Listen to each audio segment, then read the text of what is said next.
Hello friends, स्वागत है आपके अपने यूट्यूब चैनल एग्जाम बिहार में। फ्रेंड्स, इस चैनल पे 64वीं बीपीएससी इंटरव्यू और 65वीं मेंस की प्रिपरेशन कराई जा रही है। इस सीरीज में आज हम इसके एक अलग वीडियो लेकर के आए हैं जो बिहार की समस्या और उनकी चुनौतियों से रिलेटेड है। इसमें हम आज जानेंगे कि बिहार के साथ कौन कौन सी समस्या है, बिहार के समझ कौन सी समस्या है, कौन सी चुनौतियाँ है। इस पे साक्षात्कार में इस पे प्रश्न पूछना लाजमी है। हर एक लोगों से एक दो प्रश्न इससे ज़रूर पूछ ही लिए जाते हैं। तो देखिए फ्रेंड्स, आज हम जानेंगे कि बिहार से जुड़ी कौन कौन सी समस्या है, इस समस्याओं के बारे में जानेंगे। और यह हम देखने की प्रयास करेंगे कि किस प्रकार से हर एक समस्या एक दूसरे से जुड़ी हुई है। कृषि कैसे पलायन से जुड़ी है, पलायन कैसे औद्योगिक से जुड़ा है, एक दूसरे से सभी समस्या जुड़ी हुई है। अभी हम इसके बारे में देखेंगे। आज हम इन टॉपिक्स के बारे में एक कोरिलेट करके डिस्कशन कर लेंगे। उसके बाद हम एक एक टॉपिक पर बारी बारी से डिस्कशन करेंगे। तो फ्रेंड्स, आइए हम शुरू करते हैं, देखते हैं।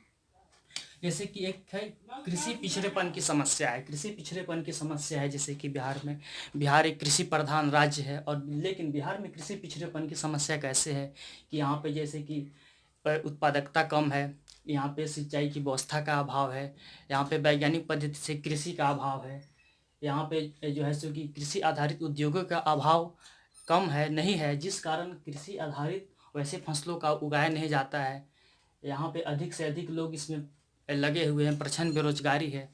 उस वही कारण है कि यहाँ के लोग ज़्यादातर दूसरे राज्यों में जाते हैं। जैसे कि अभी लॉकडाउन की स्थिति बनी हुई है, तो आप देख रहे हैं कि बहुत से बिहारी दूसरे राज्यों में है। उसके लिए सरकार प्रयास भी कर रही है लाने के लिए। लेकिन कृषि पिछड़ेपन की समस्या, जब साक्षात्कार में ऐसे प्रश्न पूछे जाते हैं तो सिर्फ आपसे ये नहीं पूछा जाएगा कि क्या बिहार के समझ क्या समस्या है। जैसे कृषि की समस्या है तो बताइए, ये भी जानना है कि उस समस्या के लिए सरकार क्या कर रही है या उसके लिए आप क्या प्रयास करेंगे। तो हम एक एक टॉपिक पे डिस्कशन करेंगे। कृषि अगला मेरा जो आएगा टॉपिक वो रहेगा कि कृषि पिछड़ेपन की समस्या है तो क्या समस्या है, क्यों समस्या है, उसके पीछे क्या कारण है और उसका क्या निदान हो सकता है, और उसके लिए सरकार कौन कौन से प्रयास कर रही है। जैसे कि अगर हम देखें तो कृषि पिछड़ेपन की समस्या है तो इसके लिए सरकार के द्वारा कई स्तर पर प्रयास किए जा रहे हैं। जैसे कि कृषि रोड मैप, ऐसा करने वाला बिहार अपने देश का पहला राज्य है। तीसरा कृषि रोड मैप चल रहा है जो कि 2017 से 2022 तक उसका कार्यकाल है। इसके लिए सरकार ग्रीन बजट इस बार पेश किया है। ऐसा भी करने वाला बिहार पहला राज्य है अपने देश में कि जो ग्रीन बजट पेश किया है। और भी इसके लिए जैसे कि बहुत सारी योजनाएं चल रही है, जैसे कि भूमि सुधार की दिशा में भी कार्य हो रहा है। बिहार में पूरी तरह से भूमि सुधार नहीं हो पाया है, उसके लिए भी प्रयास हो रही है। अभी जैसे कि प्रखंडों में ऑनलाइन दाखिल खारिज हो रही है, जिसे ऑनलाइन म्यूटेशन करते हैं। इसके लिए जैविक कॉरिडोर पे हो रहा है। जो गंगा किनारे 12 जो जिले हैं वहाँ पे जैविक कॉरिडोर, इस माध्यम से इसके लिए कृषि के पिछड़ेपन की समस्या को दूर करने के लिए बहुत से प्रयास हो रहे हैं। सरकार के द्वारा कृषि इनपुट पे सब्सिडी दिए जा रहे हैं, यंत्रीकरण के लिए सब्सिडी दिए जा रहे हैं। अब देखिए, जब कृषि पिछड़ेपन है तो यहाँ लोगों अपने भरण पोषण के लिए दूसरे राज्यों में जाते हैं तो पलायन करेंगे, स्वाभाविक बात है। अब पलायन की ये समस्या है, चूंकि पलायन करते हैं तो कौन से लोग जाएंगे, पलायन करेंगे, यहाँ के युवा जाएंगे बाहर में, बच्चे बूढ़े तो जाएंगे नहीं। तो बिहार के जितने भी युवाएं हैं वो तो चले जाते हैं बाहर, तो बचते कौन है, यहाँ पे बूढ़े बचेंगे, बच्चे बचेंगे। यही कारण है कि बिहार अपने ही जनसंख्या का जनसांख्यिकीय लाभांश नहीं ले पा रहा है। हमारे बिहार में यहाँ के 58% आबादी है जो 25 वर्ष से नीचे की उम्र के है। तो इस कारण क्या है कि जनसांख्यिकीय लाभांश की समस्या है। बिहार खुद अपनी जनसंख्या का लाभांश नहीं ले पा रहा है। उसके बाद देखिए, औद्योगिक विकास का अभाव है। औद्योगिक विकास का अभाव है चूंकि हमारे यहाँ क्या है, खनिज संसाधन और ऊर्जा का अभाव है। जब हमसे 2000 में झारखंड राज्य अलग हो गया तो हमारे यहाँ खनिज संसाधनों का बहुत ही सीमित भंडार है। जैसे कि उधर अगर दक्षिण के जिलों में देखें तो इसके कुछ संसाधन हैं, लेकिन उस हिसाब से जितना है उस हिसाब से हमारे राज्य में अभी भी औद्योगिक विकास नहीं हो पाया है। लेकिन इसके लिए अभी सरकार क्या कर रही है, जैसे कि बिहार स्टार्टअप नीति है 2016 है, और भी बहुत सारी सरकार इसके लिए काम कर रही है, प्रोत्साहन दे रही है। केंद्र सरकार की भी योजनाएं हैं, इसको हम लोग देखेंगे। खनिज संसाधन में ऊर्जा का अभाव है, क्योंकि औद्योगिकरण कभी होगा उसके लिए खनिज चाहिए, ऊर्जा चाहिए। यही कारण है कि हमारे यहाँ कोई बाहरी कंपनी कोई निवेश भी नहीं करते हैं, क्योंकि यहाँ पे ना ही खनिज है और संसाधन का अभाव है, ऊर्जा का अभाव है। यही कारण है। और देखिए, प्राकृतिक आपदा, ये तो बहुत बड़ी समस्या है बिहार के लिए। बिहार में मुख्यतः दो प्रकार की प्राकृतिक आपदाएं हैं, एक बाढ़ है और एक सूखा है। एक तरफ उत्तर बिहार में जैसे कि बाढ़ की स्थिति बनी रहती है तो दक्षिण बिहार में सूखे की स्थिति रहती है। बिहार ऐसा राज्य है कि एक ही साथ दो दो आपदाओं से झेलता है। और इसके लिए फिर इस समस्या को आपसे प्रश्न पूछे जाएंगे कि आप जाइएगा प्रशासन में तो आप इसके लिए क्या कदम उठाइएगा, या सरकार के द्वारा कौन कौन से कदम किए जा रहे हैं जैसे कि प्राकृतिक आपदा के लिए। अगर गौर करें तो देखिए कि सरकार इसके लिए कार्यक्रम है, जैसे कि अमृत, केंद्र सरकार की योजना है, अमृत क्रांति योजना है। इसके लिए नदी लिंक परियोजना कार्यक्रम चलाई जा रही है। बिहार के भी कोसी मोची नदी को लिंक किया जा रहा है। इस माध्यम से अगर हम उत्तर बिहार और दक्षिण बिहार की नदियों को अगर लिंक करें तो उत्तर बिहार के पानी अगर दक्षिण बिहार में हम लोग ला सकते हैं तो उधर हम लोग बाढ़ से भी राहत मिल सकती है और दक्षिण बिहार में सूखे से। इस तरह से हम लोग अपना कोरिलेट करके एक संभावित प्रश्न और उत्तर तैयार कर सकते हैं। इसके लिए देखिए, जल प्रबंधन की समस्या, ये भी एक बहुत बड़ी समस्या है। जल प्रबंधन की समस्या है क्योंकि हमारे यहाँ अगर जल प्रबंधन की समस्या रहता, उचित और तकनीक रहता, तो जो भी बाढ़ के समय जो भी पानी आती है उसको हम लोग रिस्टोर कर सकते हैं, जल संरक्षण कर सकते हैं, और जिन क्षेत्रों में पानी का अभाव है उसका प्रयोग कर सकते हैं, सिंचाई के माध्यम के लिए कर सकते हैं, पेयजल के लिए कर सकते हैं। तो जल प्रबंधन की समस्या है, लेकिन इसके लिए भी सरकार कर रही है। जल जीवन हरियाली मिशन का चला रही है। इसके लिए जल संरक्षण कार्य हो रहा है सरकार के द्वारा। जितने भी सरकारी भवन हैं, कार्यालय हैं, उसके ऊपर रेन वाटर हार्वेस्टिंग एक कार्यक्रम चलाई जा रही है। उसके बाद देखिए, एक और समस्या है बिहार की समस्या क्या कि शहरीकरण की बहुत ही धीमी गति है। बिहार पूरे अपने देश में सबसे पीछे है। यहाँ पे बहुत ही कम शहरीकरण का रेट बहुत कम है, ये भी कारण है।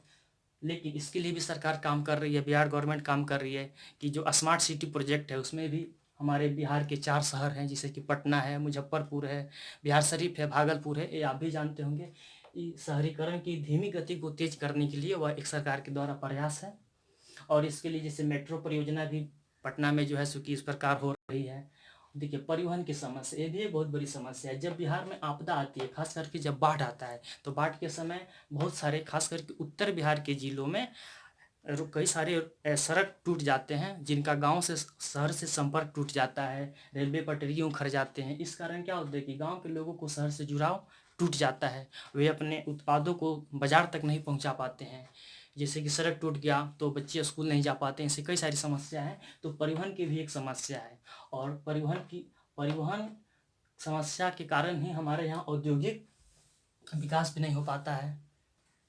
अब देखिए, सामाजिक पिछड़ेपन की क्या समस्या है। सामाजिक पिछड़ेपन की समस्या है जैसे कि दहेज प्रथा है, बाल विवाह है, ऊंचे जातियों के द्वारा नीचे जातियों के साथ अभी भी अत्याचार दुर्व्यवहार हो रहे हैं, मॉब लिंचिंग है।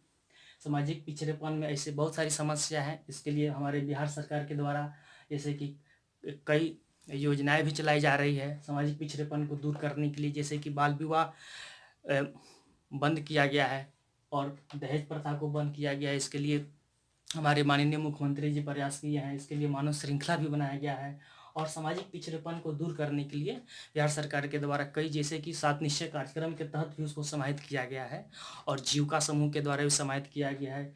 प्रशासनिक सुस्ती, ये भी एक प्रमुख कारण है, क्योंकि प्रशासनिक सुस्ती है।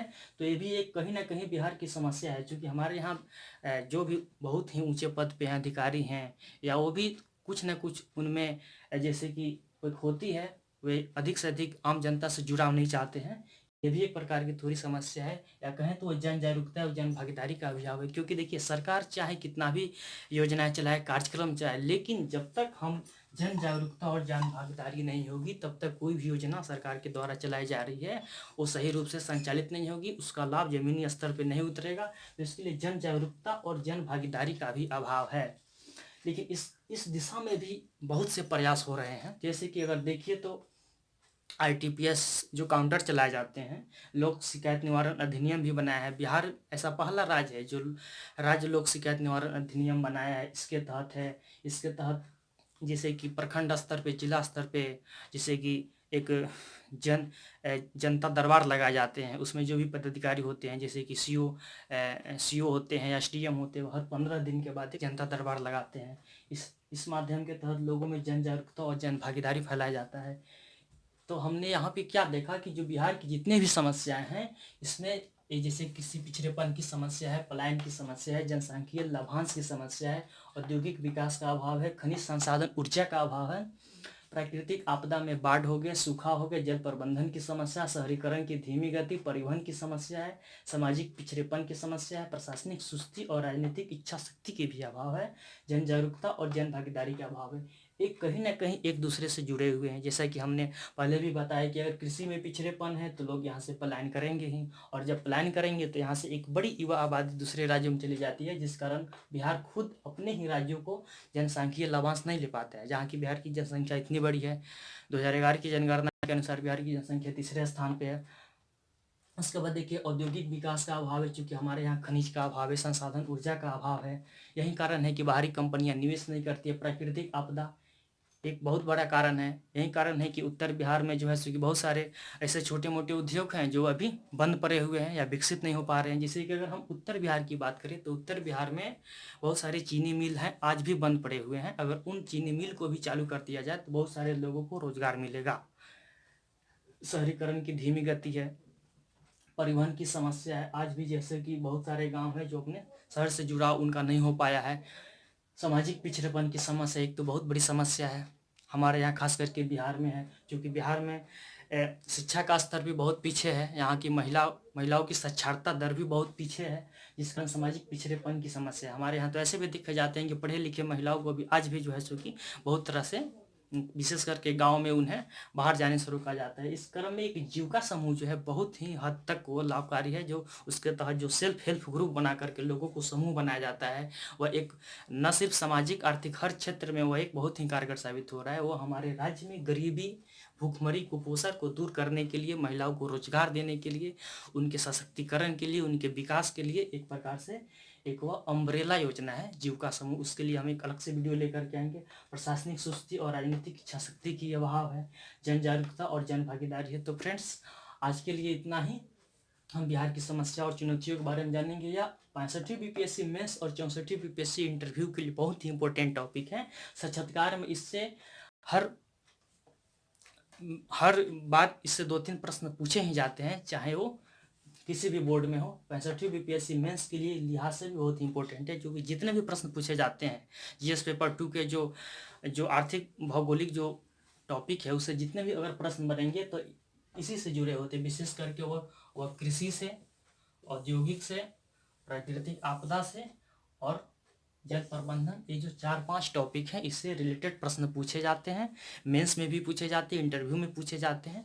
तो ये है एक बेसिक जानकारी है इसके बारे में। फ्रेंड्स, आप इससे रिलेटेड आप अपने ज़िले से भी संबंधित, आप जिस ज़िले के हैं उस ज़िले से संबंधित एक इसी प्रकार के एक संभावित प्रश्न तैयार कर लीजिए कि आपके ज़िले की क्या समस्या है, आपके ज़िले में कृषि कृषि कैसी है, वहाँ पे किस प्रकार के फसल उगाए जा रहे हैं, वहाँ के लोग पलायन की क्या कैसी समस्या है, जनसांख्यिकीय लाभांश की क्या है, वहाँ के कौन कौन से खनिज पाए जाते हैं, वहाँ पे कौन कौन से उद्योग विकसित किए जा सकते हैं, वहाँ पे कौन कौन से, आप जैसे कि अगर आप उत्तर बिहार के हैं तो वो लाजमी है कि वो बाढ़ से जो है सो कि प्रभावित हैं। खास करके उधर कोसी के क्षेत्रों में तो जल प्रबंधन की क्या समस्या है, इसके लिए आप क्या सुझाव दे सकते हैं, इसके लिए सरकार कौन सी योजनाएं चला रही है, शहरीकरण की धीमी गति क्या है, स्मार्ट सिटी और मेट्रो जो परियोजना चल रही है इस दिशा में कहाँ तक वो कारगर साबित होगा, परिवहन की समस्या है, सामाजिक पिछड़ेपन की समस्या, आपके जिले से रिलेटेड क्या समस्या है, जैसे कि दहेज प्रथा है, बाल विवाह बंदी है, पकड़ुआ विवाह भी कुछ राज्यों में, कुछ जिलों में पकड़ुआ विवाह के ऐसे मामले आ जाते हैं। तो प्रशासनिक सुस्ती, राजनीतिक इच्छा शक्ति का अभाव, जन जागरूकता एवं जन भागीदारी का अभाव।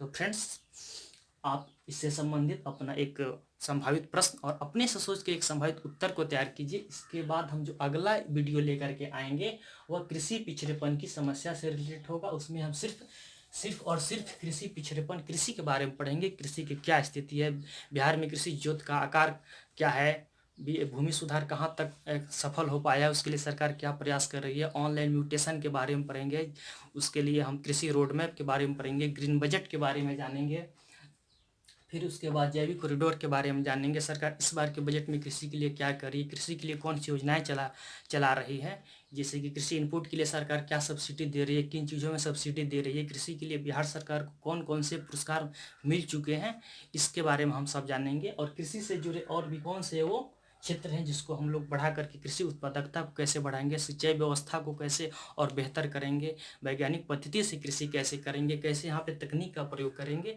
इसके बारे में जाएंगे। कृषि से जुड़े उद्योगों को कैसे विकसित किया जा सकता है, किन प्रकार के फसलों को उगाया जाए, कैसे कैश क्रॉप्स कैसे उगाया जाए, इन सारी चीज़ों को हम समग्रता से बात करेंगे अगले वीडियो में। उसमें सिर्फ कृषि से संबंधित बात किया जाएगा। तो फ्रेंड्स आज के लिए इतना ही, धन्यवाद।